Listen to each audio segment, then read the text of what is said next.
안녕. 오늘은 오줌의 생성 과정에 대해서 선생님하고 공부를 한번 해보도록 할 텐데 굉장히 중요한 단원이니까 한 번 듣고 이해 안 가면 두 번, 세 번 반복해서 계속해서 듣고 공부하셔야 됩니다. 아시겠죠? 수업을 듣고 이해가 안 가는 부분이 있다. 게시판에다 남겨주시면 선생님이 틈나는 대로 여러분들 이해할 수 있게끔 다시 강의를 찍어서 올린다든지 아니면은 거기다 댓글을 달아서 알려준다든지 할 테니까 여러분들은 열심히 공부를 하셔야 돼요. 아시겠죠? 네. 오줌의 생성 과정 중에 여과라는 거에 대해서 배울 거야. 전체적으로 한번 먼저 설명을 해줄게. 오줌이 생성되려면 신장에서, 콩팥에서, 신장에서, 같은 거야. 콩팥에서 여과라는 과정과 재흡수라는 과정과 분비라는 이 세 가지 과정이 일어나게 돼 있습니다. 오줌이 생성되려면 이 세 가지 과정이 일어나. 여과, 재흡수, 분비. 어디에서? 콩팥에서. 뭐 할 때? 오줌 만들 때. 알겠지? 그 중에서 첫 번째 여과라는 거에 대해서 선생님하고 공부를 하게 될 거야. 여과. 선생님이 간단하게 그려볼게. 저번 시간에 우리가 했어. 네프론이 뭐였지? 네프론?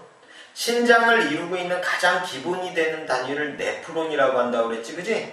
네프론. 그 네프론은 뭘로 이루어져 있었니? 네프론은 사구체, 보먼주머니, 말피기소체 합쳐서, 그지? 거기에다 뭘로 이루어져 있어? 세뇨관.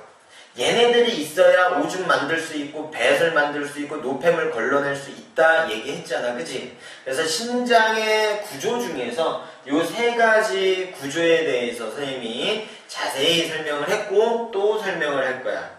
먼저 사구체.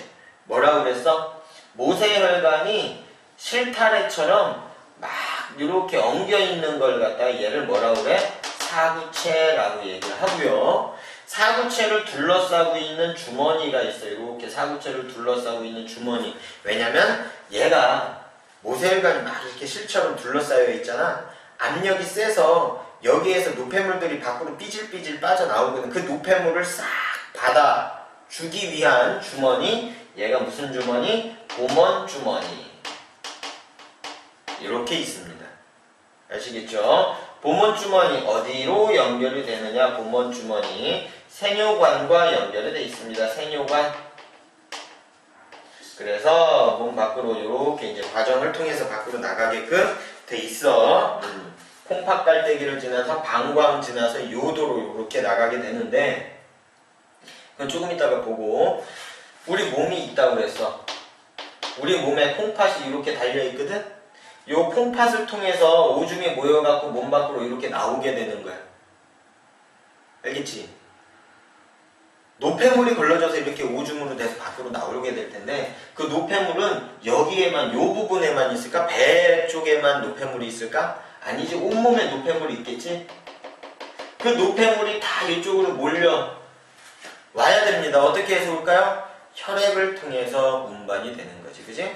온몸에 모세혈관이 있어.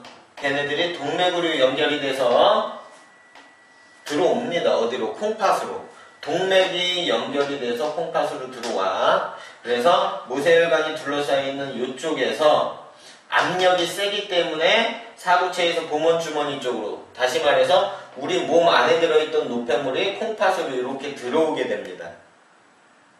알겠죠? 그리고 피가 들어왔다가 이제 또 이쪽으로 해서 이제 나가게 되는데, 나가는 곳이 정맥이야. 들어오는 곳이 동맥, 나가는 곳이 정맥. 동맥과 정맥을 연결해주는 혈관은 무슨 혈관? 모세혈관. 그래서 세뇨관 주변에는 모세혈관이 이렇게 둘러싸고 있는 형태가 됩니다. 다시 정리해줄게. 신장 그릴 줄 알아야 되고, 사구체 있고요. 사구체를 보먼주머니가 둘러싸고 있고, 어디에 연결이 돼 있다? 세뇨관에 연결이 돼 있어서 콩팥 깔때기를 지나서 방광에 오줌이 저장이 됐다가 요도를 통해서 몸 밖으로 나가게 된다. 혈관으로 볼 거야. 온몸에 있는 노폐물이 어떻게 해서 신장으로 오느냐? 온몸을 돌고 돌아서 동맥으로 연결이 되면 동맥으로 들어온 노폐물이 신장으로 들어오고, 그죠? 요 사구체의 높은 압력에 의해서 보먼주머니로 노폐물이 이렇게 걸러져. 알겠지? 그리고 혈액은 모세혈관을 따라서 정맥을 따라서 다시 우리 몸을 순환을 하게 되는 이런 과정이라고 보시면 돼요. 그러면 여기서 이제 중요하게 다루는 거를 이제 선생님 설명을 할 거야. 여과. 우리 혈액 속에 들어있던 노폐물이 신장으로 걸러지는 걸 얘를 갖다가 뭐라고 그러냐면 요 과정을 여과라고 얘기를 해. 여과. 노폐물이 걸러지는 거야. 1차적으로 제일 먼저 노폐물이 걸러지는 거야. 알겠지? 그 걸러진 걸 갖다가 오줌이라고 그러고 오줌의 원료라고 얘기를 합니다. 원료. 네, 이렇게 됐어요. 걸러졌습니다. 그럼 여과되는 물질이 뭐가 있고 여과되지 않는 물질에는 뭐가 있느냐? 여과되는 애들, 여과되지 않는 애들. 다시 말해서 혈액 속에 들어있던 애들이 요 보먼주머니, 사구체에서 보먼주머니로 탁 하고 걸러지는 애들에는 어떤 애들이 있고 걸러지지 못하는 애들은 어떤 애들이 있느냐를 볼 거야. 여과되는 애들 어떤 애들이 있어요? 물, 무기염류, 다음에 포도당, 아미노산, 요소 이런 애들이 여과가 됩니다. 물, 무기염류, 포도당, 아미노산, 요소. 봐봐. 요 안에 물, 무기염류, 포도당, 아미노산, 요소 들어있어. 이렇게 해서 걸러졌어. 요 안에 물, 무기염류, 포도당, 아미노산, 요소 들어있습니다. 여과가 됐기 때문에. 알겠지? 하지만 여과되지 않는 애들이 있어. 혈액 속에 들어있는 적혈구, 백혈구, 다음에 저기 뭐야 단백질이라든지, 네, 단백질이라든지 뭐 지방, 뭐 요런 애들은 여과가 되지를 못합니다. 왜 그러냐면 얘네들은 알갱이가 크기 때문에 그래. 알갱이가 커서 적혈구, 백혈구, 단백질, 지방 등은 사구체에서 보먼주머니로 여과되지 못한다. 그러면 요 보먼주머니에 있는 물질을 검사를 해봤더니 적혈구, 백혈구 이런 게 보여. 그럼 신장에 이상이 생긴 거야. 보이면 안 되는 거야. 왜? 여과될 수 없으니까. 단백질, 지방 이런 것들도 여과되면 안 됩니다. 아시겠죠? 오줌의 생성 과정 세 가지. 여과, 제흡수, 분비 중에서 지금 선생님하고 뭐를 했어? 여과에 대해서 했습니다. 사구체에서 어디로? 보먼주머니로 노폐물이 걸러지는 걸 그걸 뭐라고 그런다? 여과라고 한다. 여과되는 물질과 여과되지 못하는 물질이 있었고요. 그죠? 여과되는 원인.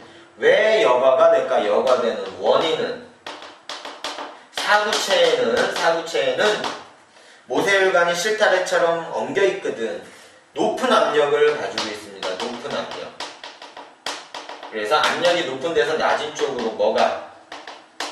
보먼주머니 쪽으로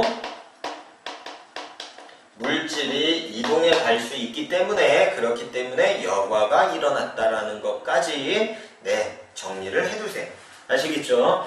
선생님하고 여과를 해서 다음 시간에 뭐 할 거냐면 제흡수하고 분비에 대해서 한 번에 설명을 할 거야. 알겠지? 이거 수업 끝나고 선생님이 제흡수하고 분비에 대해서 또 찍어서 올릴 테니까 바로 한번 보시고 공부를 좀 한번 해보세요. 아시겠죠? 네. 오늘 수업 여기까지. 안녕.